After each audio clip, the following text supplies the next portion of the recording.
everybody. Welcome to another great episode. Sorry, I forgot the little win thing. It's not there no more. I saw it in the camera. Yes, but welcome to another great episode. Yeah, please, before we get started, go ahead, like, rate, subscribe. Well, you can't rate. You Just can. give it a You can thumbs up. Yeah. Subscribe to our channel. It's the best way to support our work is for you to share it and love it as much as we love it so we can keep doing this. Absolutely. But today, we are actually talking about a great Chicagoan here that we recently met at Random. In the wildest way. Thank you, Chef Eric Williams, if you ever see this. We were at Daisy's Po' Boy, and he shouted Patric McCoy and myself out, and that's how we met. Yeah, and if you haven't met or haven't heard of Patric McCoy, he is a Chicagoan that is once a photographer, a scientist, an art appreciator and collector. Yes. And he has an insanely large collection of black Insane art. is putting it so nice. I mean, lightly, I should say. Yeah, right. Yeah. And so we thought you'd like to meet him. And so, just as much as we loved meeting him. Yeah, so we are going to take you inside of his home and talk to Patric McCoy himself and let him tell us about who he is. So let's get it. It's pretty chill. Yeah. It's pretty chill. Yeah, we look. This is not a news. Yeah. This is your home. We want to show you how you live. You know what I mean? Like We're not trying to be. Yeah, we're not trying to come up here. All right, now move all this out the way. You know what I mean? Like clear the space. Okay. So yeah, this is first of all, thank you for allowing us in here. You know what I'm saying? Like honestly, I think this is only our second time being in somebody's home in 3 years. For real? For real. Well, not like in general, but just to record. Yeah, to record. Yeah, this is our only second time ever. Oh, wow. So we appreciate it. I'm always having people here all the time. Yeah, brunches on Sundays. I mean, you live in a museum. Yeah, Did right. you know that? Well, it's the opposite. Okay. Is that I want you to know you can live with art. I want people to know that you can live with art because most people have this real strange and incorrect belief that art is for elite set of people. Right. And I'm like, no, you can live. You can live with it. It's not for the elite. It's for everybody. Right. And that it's something that you can continue to do exactly what you want to do. It's not a problem. Yeah. Right. Like parties, brunches, just all that kind of stuff. Just you can do that. Yeah. Yeah. Art doesn't require you. You got to have white gloves and all that. Yeah, right. No, Get that. no. Yeah. I think. Like I just broke something earlier today. I think you got enough to replace. You know what I mean? Like. I think one thing that always scared me about art personally is that people tend to judge what is good art, right? And I never related to what good art was. Like I never saw the vision, especially with contemporary art. I think it's really hard for me to kind of like understand because it's incorrect. That's it's a false concept. Right, right. The good art is a false concept. Right. Right. What is good music? Right, exactly. What's good music? It's what you like. Right. And you know that there's a whole lot of other people that like something. They like some music. That's good music for them. Yeah. That doesn't, the fact that y'all don't have the same Taste. doesn't bother you, right? Right. No. Right now. No. It is nobody, like theirs has got to be predominant over yours. Yeah. No, it isn't. Right. Yeah. Music is egalitarian. Right. We have created this false Yeah. elitism Right. associated with art when it's Yeah. not true. Right. So you're right on point. Yeah. Is that you're not supposed to be accepting that somebody's telling you something is good and it don't look good to you. Right. Or what you perceive it to be. You know what I mean? Like That's right. you know what I mean? Like the artist is gonna have their thought process, but if I see it, it might trigger a memory. Yeah. You know what I mean? Exactly. You know, we the George O'Keeffe exhibit just opened at the Art Institute, and the first thing we said we saw the exhibit as a whole. Remember, we were in Barcelona. It reminds us of Picasso, and so that feeling that I got as soon as I was like, "This is cool." You know what I mean? Like it feels good, and I'm not talking about the meaning of what it was. It's just a Or feeling like that the it had me. actual, you know, Yeah, the the way space. It just felt right. good. It brought me back to a place that I had fun in. You know. And I think the one thing that I really enjoy about Chicago specifically is that there's a lot of public art. We did a Richard Hunt piece we covered a little bit about his life, and I didn't realize how much we're surrounded by Richard Hunt art everywhere. And like these sculptures are Everywhere. I know. Everywhere. Well, he's the most celebrated sculptor. He has got the most work out there. He's definitely a prolific at that. He's Yeah. he's I all mean, over the world too. right? And the idea that there is public art that you can enjoy for free is also kind of like a liberating feeling that it doesn't have to be in a snooty art gallery Right. somewhere. But let's turn this around again. Yeah. It starts with public art. Right. Art has always been, from the beginning, was public. Right. Because it's about, look at me, I'm the king, I'm the pharaoh, I'm the whatever. Right. Yeah, Right. that's Right. so It's true. always Right. been Right. public That's so first. true. Yeah. It starts out being public. It's only later when they bring it inside. Right, right. So how did I know? I didn't want to read too much about your life because I wanted this conversation to be kind of organic. But I know that you started out as a scientist, right? That was like what you, right. And but like The most modest. Right. You know? The most I modest. mean, you went to like some of the best schools for that, and then. But how do you? Usually, people tend to like put themselves in a box of like I'm an engineer and that is all I do. And I feel like this year for me I've been trying to like break Branch out out, of that box. I've been doing a lot more like creative stuff. So how did you even get started in like collecting art or appreciating it or learning about it? Was it something you always liked? Do these things go hand in hand? Are people wrong about scientists being boring per se? Yes, a I lot don't- of questions. I'm I'm ready curious. to answer something to the very last part. Science and art are the same thing. Yeah, it's exactly the same thing. Is that the mind has to do the same type of activities to figure out something scientifically as to figure out something artistically. Okay. And interesting. art is the root of all of it. How so? Art, science, and all that stuff comes out of art. Yeah. Okay. Yeah. In Yeah. fact, our institutions still recognize that when they give you a degree. They give you a Bachelor of the Arts Right. of the thing. Right. Yeah, right. Right. So you have to first learn the art of the thing. Right.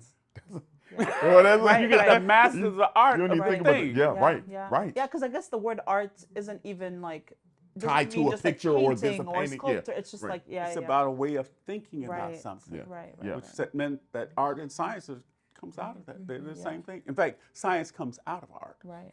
So there's not a problem for me to meld those two. They always have been melded. But to answer your more specific question of me as to how I did it, I was born in it. I was born in art on 63rd Street. Yeah. And my father was a frustrated artist, photographer, designer, all around just Creative. creative person. And my mother also. And so the world that I was born into was rich with visual imagery from the very beginning. Right. From the very beginning. Right. I was born at home. Yeah. You didn't have that hospital stuff. No, yeah, you cut all that out. Yeah. I was born at home, Yeah. so I was born right into it, Yeah. into the world with his paintings and his photographs and my Yeah. mother's work and all the books Wow. and all. So I was born right into Right. that. So I've always looked at it, always had it, an environment of visual Right. stimulation. Right. And as a black man, a lot of times we don't have that opportunity, you know what I mean, to have that kind of exposure that early on. You know what I mean? If you say it like an opportunity, like you could have chosen that, Right. I would say, yeah, that's kind of correct. Yeah. But it's just that we have been acculturated a Right. different way. Right. If we were left back into on the African continent, we would have been. That was the way it was. Yes, Yeah. you would have been Yeah. acculturated, Right. and Yeah. you would have seen visual things right in your world from Right. the very beginning. Yeah. But we've been removed from it, and so we're now in the last 200 years trying to catch up, Right. and Right. build and rebuild a culture, Right. a visual culture for Yeah. ourselves, and that's why I'm a proponent of promoting the visual arts culture in the African American community. Now, we're starting afresh, and we're starting with all kinds of influences, and so it's going to be a hodgepodge. It's going to be a thing. And so I'm just telling people to just be comfortable with the concept that if you see something you like, bring it into your world. Yes. That's all it is. You know, I think, you know, a lot of people ask us about the podcast, and we consider this definitely an art, right? And, you know, how do you do this? How do you do that? And it's kind of like how you said, look, we were thrust into this spotlight, and like we had to learn real quick. I can't tell you that I studied this. You know what I mean? I can't tell you that, hey, you know what? Go ahead and do this. You know what I mean? Like, but what we can tell you is that passion, you have to have like a preamble, and we had a lot of preamble building up to what we created, and it sounds like you had that preamble, especially, you know, when it comes to, you know, I think art helps science out, probably, if I'm more accurate to say that for you. You had that preamble to kind of go that direction. And I wanted to be an artist originally. Oh, did you? Yeah. What kind of? My father painted. That's what you knew. I painted. You see him, and so if you see your parents doing something, that's going to have a dramatic effect on you. Right. You know, you want to do what they do. So how come you didn't? I started in like middle school and high school. Started taking science classes, and I really enjoyed it. I really did. What science class was it that did it for you? Had to be chemistry, right? Yeah, chemistry. The whole introduction to the world is made of things, and you can understand how these things interact to create the other things and so forth. Right. I was fascinated by that. You know what's interesting? We got a couple similarities. Orange is your favorite color, right? Orange is my favorite color, right? You know what I mean? Like, so this is not by accident.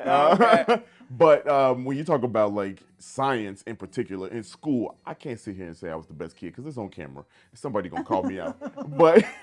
But one thing I was exceptional at was biology. And I also loved chemistry also. So those two were so good. And I told you this story. I was so good at like biology and chemistry that I had like, that was the only thing in my life I had a straight A in. Didn't miss any points or anything.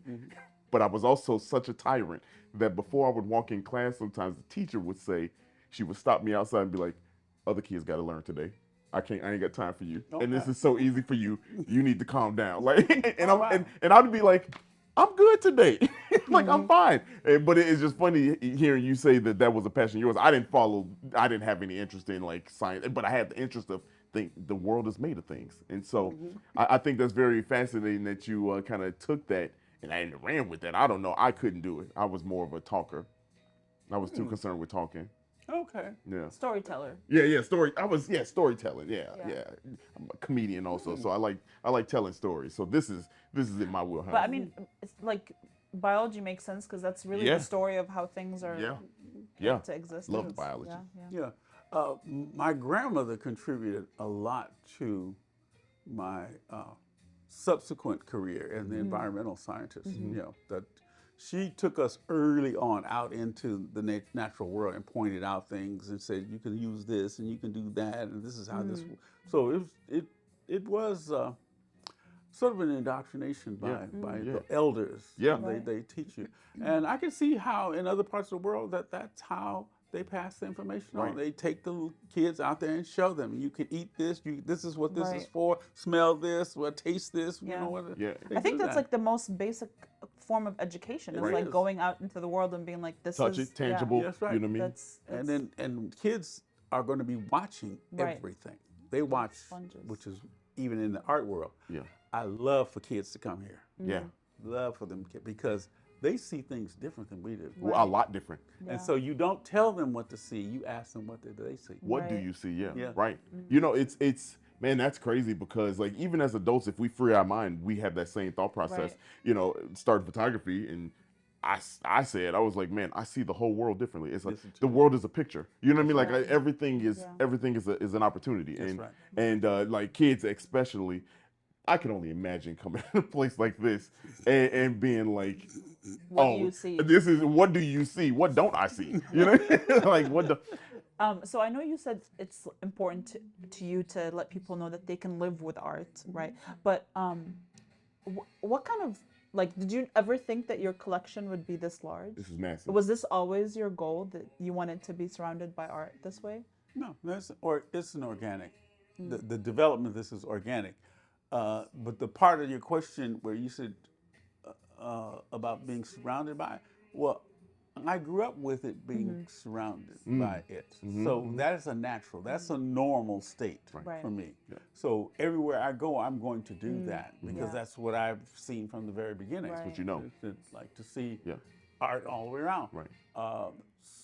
So, but no, I wasn't expecting to create a collection like this, though it is not outside of the realm of Right. what would have happened even if I wasn't thinking about it. So I was always going to be seeing something Right. I like, and I'm going to bring it home. Yeah. Yeah. Yeah. And when we met you, Chef Eric said that you have the largest collection of Black / African American art. Is that He correct? said that. Is that I did correct? not say that. Do you think that's correct? No, No? no way. As an individual, you think someone has a larger collection than most this? most certainly. See, I want to find out who. but the fact is that, remember we started out about this elitism? Right, Yeah, right, right. Well, there's so many people that buy into that.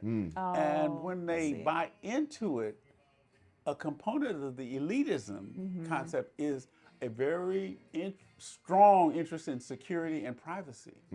So a lot of people that have some amazing collections, you will never see it. You won't know about So it. you don't even How know what sad they have, is right? that? That's right. Right. You don't even know what they have. So I don't never claim that this is the Yeah. largest. Is that even in this city, I'm sure Right. there are people that got Right. much more than you, but they're not going to tell you. Right. Right.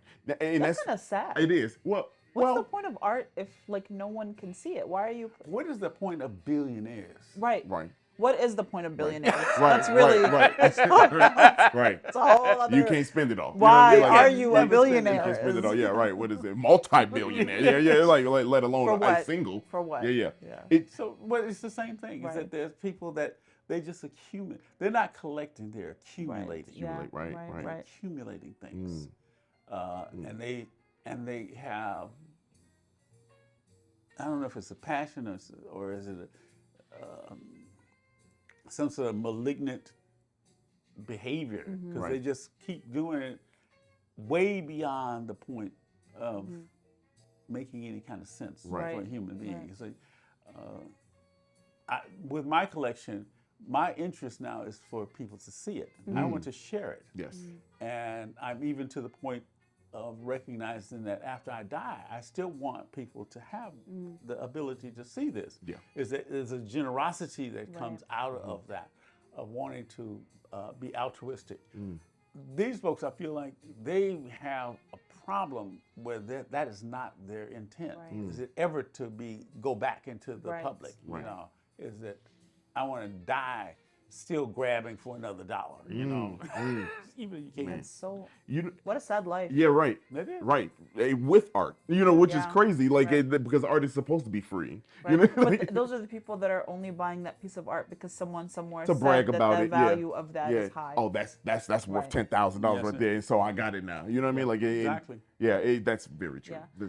What's your process of acquiring art now? Do you just walk into galleries and see what you like, or do you have your specific spots that you go to, or? I would say because I want to that question, but also where was the change of how this started for you? Like Well, what he was said it's always. well, I know it's always been with you, but like at some point you had 5 pieces, and then 5 turned to 10, and then 10 turned to 20. You know what I mean? Like And now there's like yeah, yeah. 5,000 pieces in So here? how did Yeah. it snowball? Like what was that moment, that time where you were like, you know what, this is the intentionality of this purpose, right? Okay.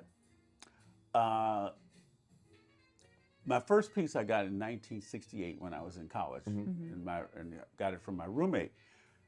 And that's when I say that I became an art collector, because I asked him after he showed it to me, and I said, "Oh, I like that." I asked him if it was for sale. Now, you guys are not old enough to realize what 1968 was, No. and that Very tumultuous. we didn't have no money. Right. No. yeah. And definitely, if I'm in college, I ain't got no money. Right. So why am I asking anybody if they have something for sale? I just didn't even. But Priorities all in the wrong place. yeah, always like, what is going on here? So we agreed on $10, and I scraped it up some kind of way and paid it. That was a lot of money in 1968. So when I continued to acquire art after that, I was a young person, and we were going into the period where we call it the Black Arts movement, the whole Black Power movement, and so forth. So we were being shown all kinds of stuff that was, for young people, reflected just like Black Lives Matter is for the younger people today and all. And we were in that, and part of it was to acquire things that spoke to that period and that spirit. So I was acquiring art all during that time period. Some of those pieces that I acquired have turned out to be very, very important in the visual arts culture of the country. Is that these pieces are collected now. But I was getting it because it was just part of what young people were doing. Right. So I was accumulating and acquiring art all during that time period. And again, my whole upbringing was such that would be a natural, because I grew up with art being in my environment. But I did not think of myself as an art collector. So for decades, I was acquiring art, but resisting saying that I was an art collector. Now, you asked a question about how did 5 become 10 and so forth. I'm seeing that is a natural phenomenon. We collected comic books, dolls, marbles. Human beings just collect. We just collect, He has like 3,000 comic books. That's right. How did you get there? That's right. Right. Well, I gotta follow the story. You know, it was good stories. You know. Right. I collected comic books back in the day, too. But so I always find it amazing and interesting that people would ask me, "How do you do that?" When I know if I go into their world, they're collecting stuff. Right. Your stuff is just on display. Yeah. That's right. Yeah. Very much on display. So it was only, to answer the other part of that question, it's only around 2000, the year 2000, that I started to really understand and accept that I actually was an art collector.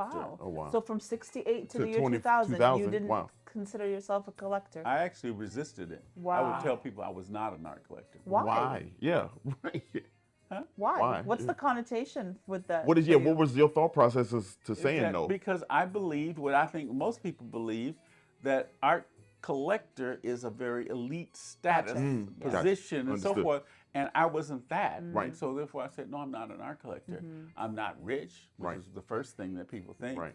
In fact, somebody said that earlier today, that you rich, because they got art. Yeah. No, I ain't rich. Right.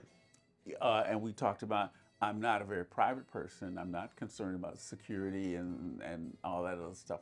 I want people to see this. I want to share it. I also believed at that time, and I think a lot of people believe this, that in order to say that you're an art collector, you have to know something about art. Right. You didn't feel like you knew much. I studied chemistry. Right. Art. See, that was my reservation also, is that I didn't know why I liked something. I just liked it. And then I had to go, and this is around 2000, I had to have the epiphany of that statement is totally illogical. It is so wrong, it's ridiculous. Right. What? Because we all, as we said earlier, we all love music. Right. What do you have to know about music to like it and to acquire it? You don't have to know a damn thing. Right. You don't have to know how to play it. You don't have to know music theory. You don't know how to have to sing. You don't have to know none of that stuff. Right. But you love it and you collect it. That's So true. when I saw that and I said, something's wrong. Why am I believing this when that's not true? You don't need to know a thing. If you're not blind, then you have all that you need. If you can see. You can see. If you can see and you look at something, I'll say, oh, I like that. That's all it. you need. That's all you needed. That's all you need. Wow. So I just feel like that's around 2000 is when I recognized that I've been believing all this wrong stuff. And then the fourth thing was about investment, that I did believe that you had to be involved in this investment concept. You had to be constantly worried about what this thing is worth and, in dollars. Yeah. And I'm thinking, that's crazy. Yeah, no. That is absolutely insane. Right. You changed your whole thought process, Yes, and right. you realize you've been doing this for years. You That's just right. love it. That's You, right. you just love it. And that's all that's necessary. Yeah. Right. And that spreads to a lot of people, though. It makes sense when you invite people into the home.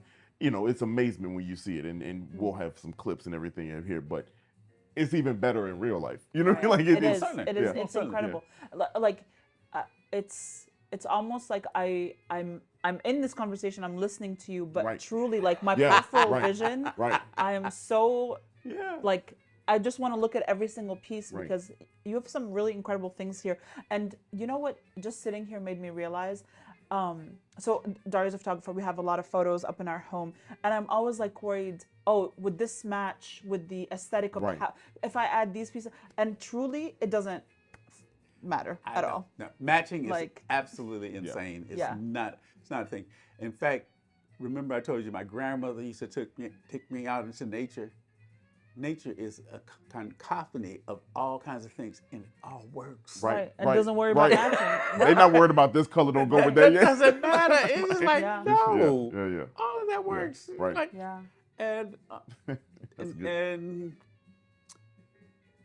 with this concept of matching is a false one, because the way that we look at things is that we focus on what we're looking at, and everything else disappears. So it's not about making sure that this goes with that. Is that when you look at something, you look at that thing, and everything else disappears. Right.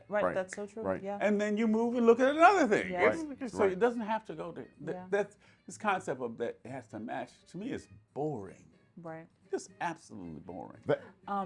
Sorry. I was going to say along those lines. If this is going to just jump ahead of me, but I was going to say along those lines though.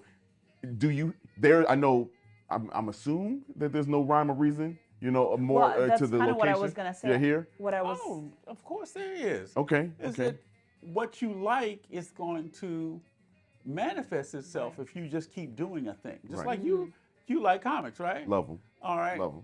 Do you have every kind of comic book? No, I don't. I don't.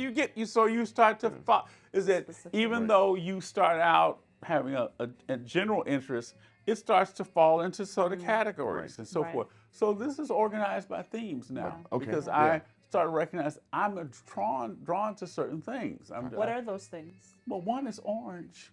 Yes. There's an orange room in the back. Oh, Oh wow. wow. Wow. We haven't. So people watching, we haven't gone haven't yet. seen We the haven't whole seen it yet. space. So What I was gonna say is, when you're looking for art? Well, are you looking? Do you like go intentionally look for art, or is it like an organic? Yeah, No, it's organic. to answer your question honestly, no. I go out and I'm open to look at art, but I do not go with the intention. Oh, I'm going to go out here and buy a piece. No, I don't do that. right. Yeah, That doesn't make any sense to me. that probably doesn't align with your thought process. Right. Yeah, But I right. go out, and if I see something and I like it, I'm quite willing, if I can afford it, to get it. Because one of the things that is a very, very unpleasant experience is to go out to see something that you really like and you don't get it. Ooh, boy. And you will think about that for the rest of Yeah. your life. Let me tell you. You know, boy.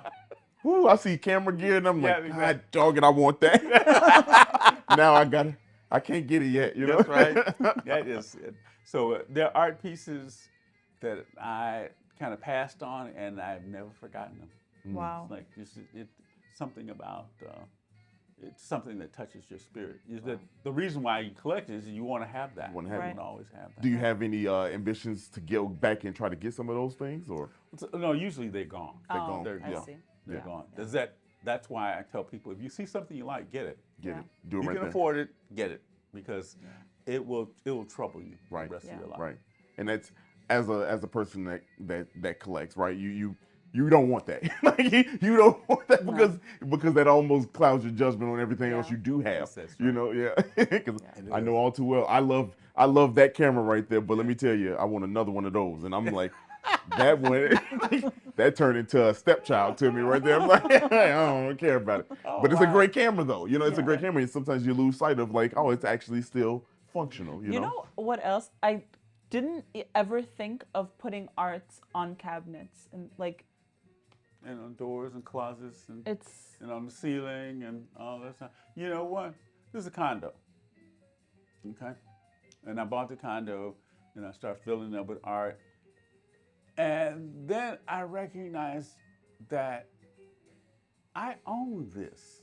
right. And Said I could am do whatever I planning, want. yes, I can do whatever I want with it. This is I own this. Yeah. It's like, I'm not gonna let somebody, some gallerist or museum person or curator say, "Oh, you've got to have it here, and it's got to be this height, and it's got to be this." No, this is mine. I can do what I want with it. So I put it everywhere I want. Yeah. And you have it everywhere. It is. I want y'all to understand. It is everywhere. I have never seen. This is an absolute marvel. You know what I mean? Like to see.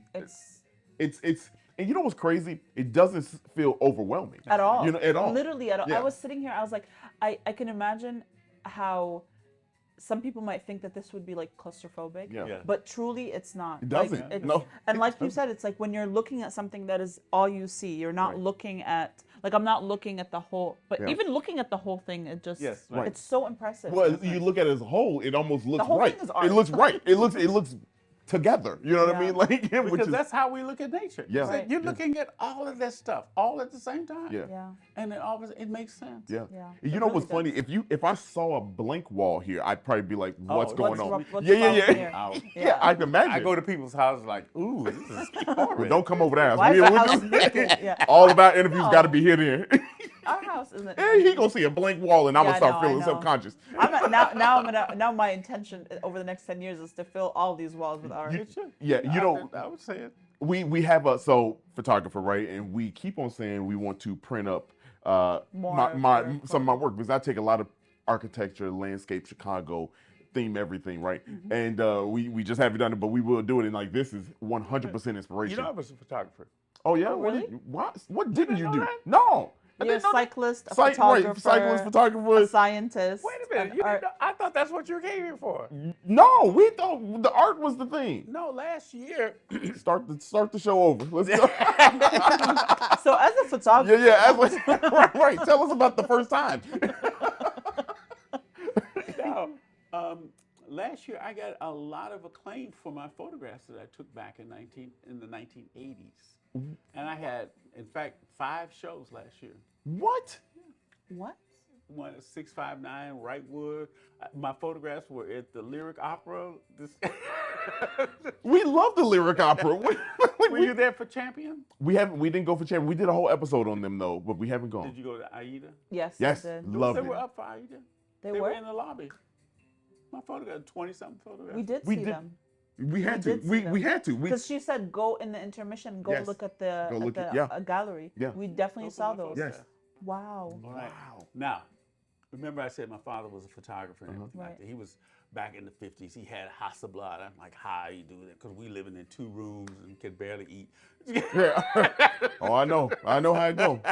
Cold hot dogs. Yeah. You can't. I'm exaggerating. 'Cause I'm not. But so I grew up with photography, and so my father was very into it, and my older brother, he was too, and I couldn't get along with either one of them. We were just talking about trying to do something.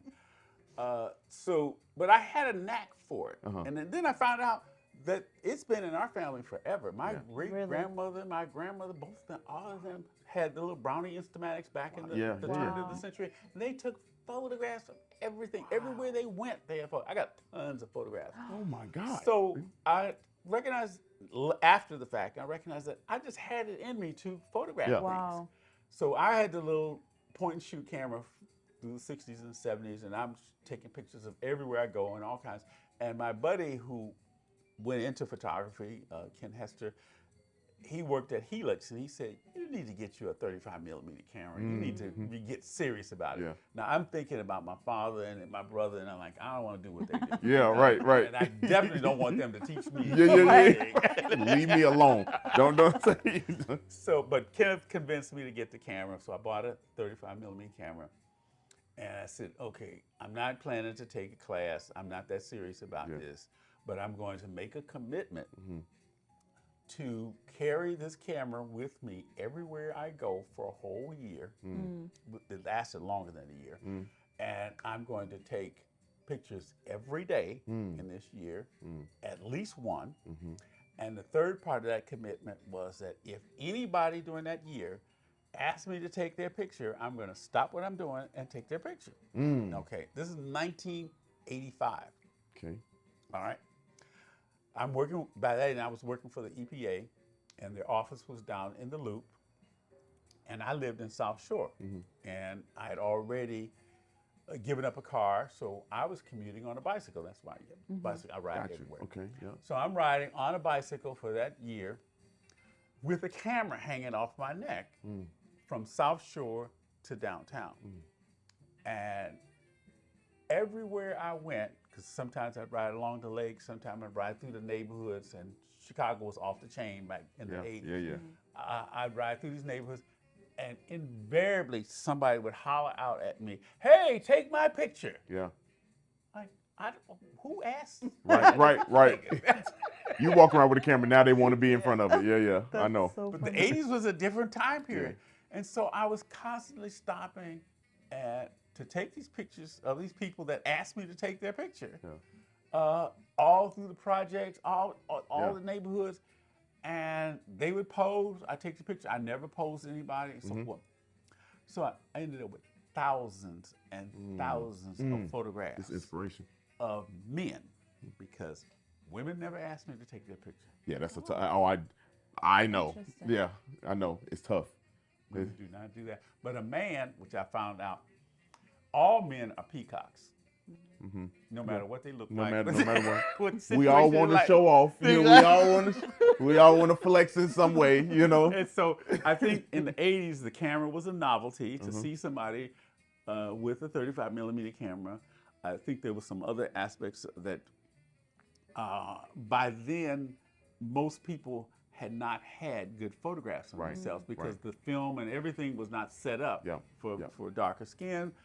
And we also had in the 80s a phenomenon, the beginning of homelessness that had not existed before. So all of a sudden there were black men in the area on the streets that were homeless.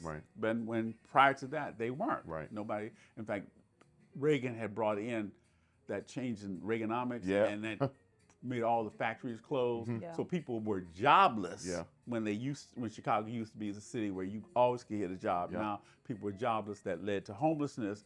We also had a phenomenon of public housing was at its zenith at that time. All these public houses places. And then public housing, the philosophy behind it shifted from support of families to support of women with children. And so the man now becomes excess, and he has to come out of the place, especially certain times of the month. So you had a flux of young men that were pushed into the street. We had also the beginning of house music. And so you had a whole new culture of people out there partying, doing raves and all that other stuff. You also had the beginning of the drug culture. And so people were on the streets selling weed and so forth. So all of these phenomena were going on, and I'm riding a bicycle through this environment with a camera hanging over my neck. So all of these people are now asking me to take their pictures, so I ended up documenting a whole world. And it was a world pre-AIDS and pre-crack. So it was a different world. I captured it, and then through all of that, those negatives, because I always kept the negatives. Threw them all in a box and sat on it for 30 years. Didn't look at 3 decades of pictures just sitting on ice. Wow. And then, so what was the time, when did you feel it was right to bring that out? Like, I didn't. Yeah, right. There's all kinds of coincidences. In 2008, see what happened, I stopped in 1990s Okay. because the world changed. Mm-hmm. AIDS had hit, Yeah. and crack was hitting. Crack was the one that stopped me from photographing because I was riding a bike with a camera. Right. Okay, when crack hit, you can't have nothing. You can't have nothing. Anything is a item to be sold. Yeah. So and I was taken. being robbed and stuck up and all the time to the point I just said, forget it. I can't keep buying cameras, you know. Right. So I stopped in the 1990s and just sat on the negatives till 2008. A friend of mine was a photographer. He was trying to talk to me about how great digital cameras were, and I was like, I was a film person, and I didn't want to do digital. And he said, oh, I have a way to digitize the images that you have. And he said, he had gotten this Nikon film scanner, high end, so forth. He said, I'll let you use it. Yeah, reluctantly, I started, and then I seeing these images I haven't seen in 30 years. I got excited, so I would start scanning. So to the point I had about 1,500 images that I loved that I had scanned, and I put them on a CD, and I would give them out to artists. Yeah. I said, here, these are images that you can use for your art practice. Well, you are very generous. Well, I was an art collector. Right. And so I knew all these artists, and I knew how they function. They always need references, and so I gave my images what they're called, like the gift project. I just gave them out. Wow. I'm still seeing people give me back or showing me images that they did with their art practice using my images. Wow. So I had this CD, and I became known that I had given these out.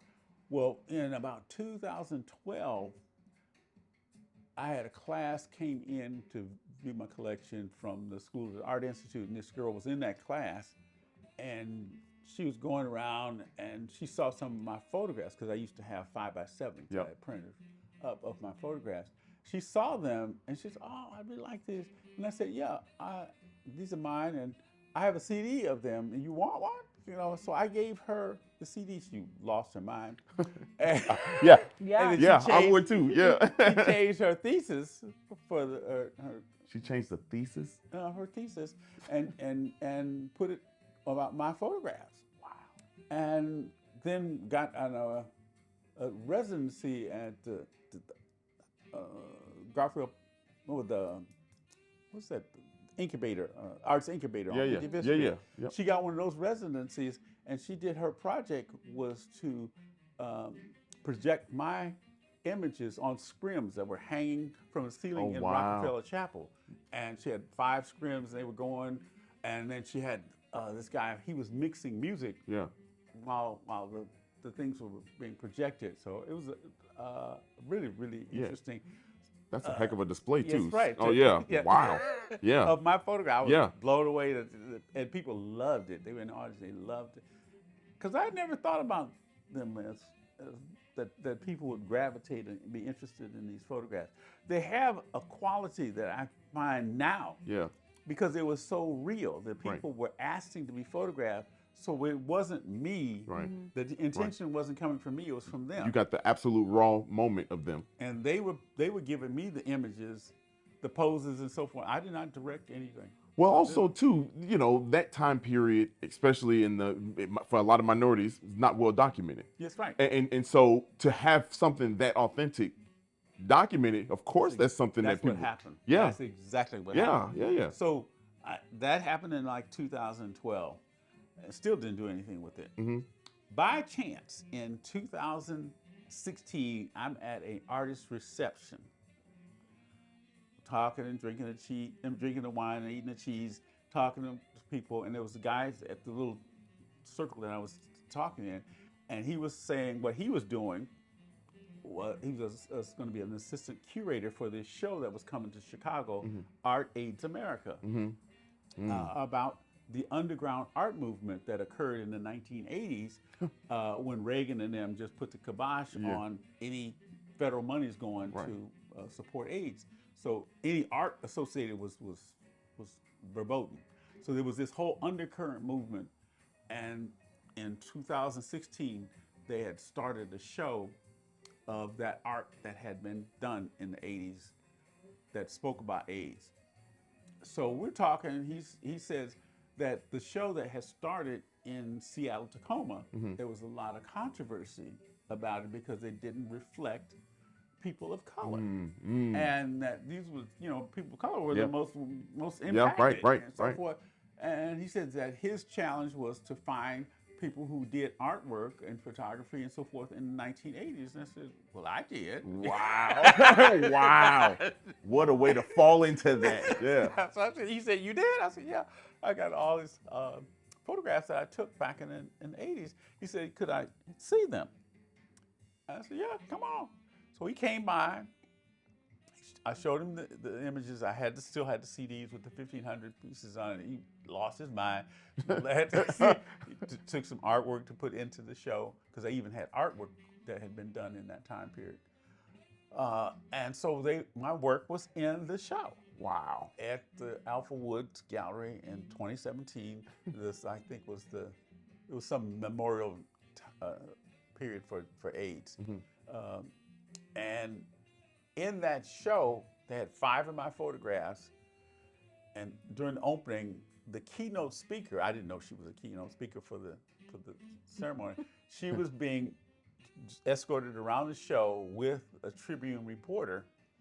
And she got stuck at my photographs, and she just started looking at them, stay there, and I'm standing in the background. Just like, look, what is she thinking? And she turned around and she said, is this yours? And I said, yeah. Yeah. Oh, modest, huh? And she said, these are the most impactful photographs of the whole Wow. show. Wow. And so he wrote that up in the Tribune article. Oh, you gave them a story right away. Yeah. That was, of course, a story. Said, what's that audio snippet? Yep. Yep. That in there. Yeah, right. Leave that. So that led to the people that would put on the show to push me and say, you really need to think about doing a book. They do a book of your photographs, because they asked me to make a presentation during one of the panels and stuff, and I described the whole experience of taking the photographs during that time period, riding a bike and so forth. And they said, you need to do a book. So John Neff, who was the one that discovered me, he and I started working on a book.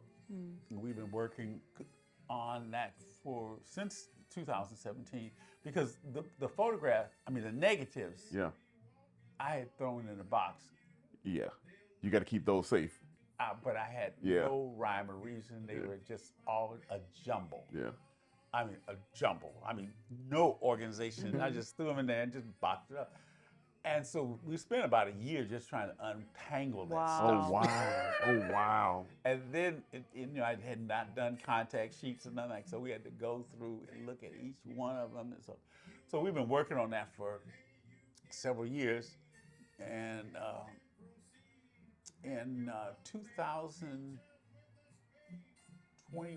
I think, we went to Alpha Woods, who had done the Arts AIDS America show, and asked them for assistance to help with this book. And they said that they wouldn't give us anything for the book, but they would give us a show. Oh, wow. So that's still opportunity, I guess. So that was last year, 2023. Yeah, 23. The 651 Wrightwood, which is their new museum, they gave me one room, and I got a curator, Juarez Hawkins, and she selected 52 images, and we put on a show called Take My Picture, because it was all of people who asked me to take their picture. And then we have a lot of the background information about that world in the 1980s. That then led to another show at the Hyde Park Historical Society. Then that led to a show at Blanc Gallery called At First Glance. Wow, so this is just a snowball. It's just a snowball. It snowballed. At the Blanc show, one of my friends that had just gotten a job at the Lyric, she came by to see the show, and she brought her supervisor, And at the show, they said, you know, we really like your photographs. It was more to us coming just to see them. We want to ask you if you could put up your work at the Lyric for Champion and Aida. Wow. Wow. What a journey for something that you were just sitting on. And I still don't think of myself as a photographer. Now, look, we heard this story. You didn't think of yourself as I don't think it matters what you think. I don't. It don't matter what you think at this point, you know. But for real, is it? Do you still take photos or no? That's I'm saying. I stopped in 1990. I haven't taken it. It's so crazy that 30 years ago now, you were doing it, waited all this time, and now here you are reliving that, going through it again, and you haven't taken a picture since the 90s. You know what? That kind of, I really love that idea. I love those stories always where people kind of like, because there's always like, oh, if you don't know what you want to do in your 20s, it's over. Yep. There's no more time. Right. Yep. You could be 40, 50, 60, 70 and still live out a dream that you didn't even know you had. Exactly. I didn't even know I was a photographer and had a dream for that. Like but I'm fascinated now. Yeah. I'm fascinated by it, but I have no interest to do it.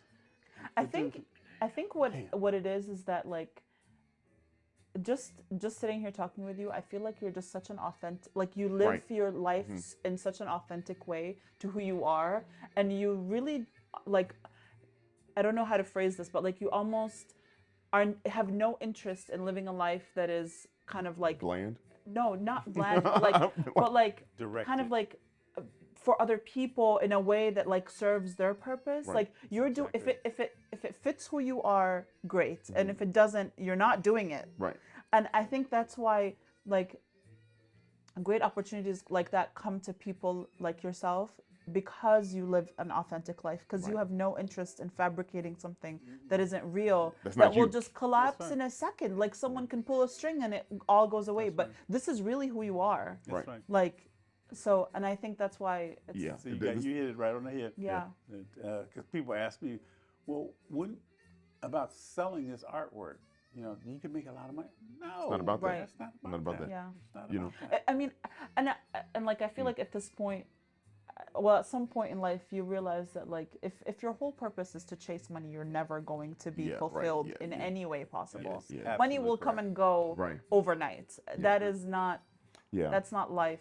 Yeah, and I purpose. think. Yeah, I think looking at all the stuff that you have, there's a story behind a lot of this, and I know we don't have any intentions of giving anything away that we've gotten. You know, I mean, it's like for me, you know, it's literally the thought process is I came from a lot of nothing, and like, I had a lot of that, an abundance of nothing, and so now if I get anything, it's those are meaningful and impactful, and it's like I want to keep that just because even if I just want to look at it and just have that memory that it brought me back to, you know what I mean? Like it just feels good. Yeah. You know, it just feels good. Can we see any of the other space? I don't know what what you want to show us. Hey, look, first of all, thank you for the time, the sit down time. Yeah, we're going to walk around now and see. What I do, this is for everybody that comes to the house, I let them walk around on their own and see what they want. Because just like the kids, I don't want to tell you what to look at. Right. Go find out. Go find out. And it is themes, and I usually, once you go through it, and my house is really not set up today for the kind of tours I normally do, but I will take you back through and show you, and tell you what I was thinking about. I'd love that. Well, that's what we're going to do. That would be amazing. Let's do it.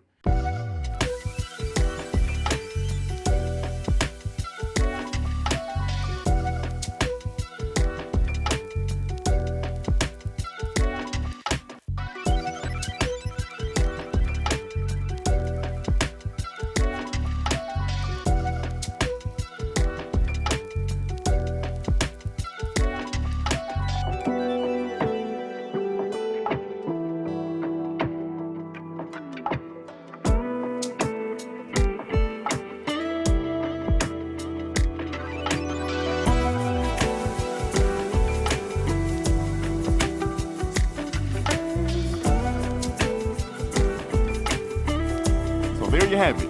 I mean, I knew it was his house was full of art, but I just did not know it was that full. Yeah, it's like full of art. Like, mind-blowing. Yeah, mind-blowing. So thank you, Patric McCoy, and for inviting us into your house. I think it's only the second time we've ever been in a house, someone's home for a podcast. So No, y'all can come on. You can walk by. It's all good. It won't pick you up. It's too zoomed in. But so thank you, yes, again, and shout out to Chef Eric Williams again for letting us inside the house. But Not Chef Eric. yeah, sure.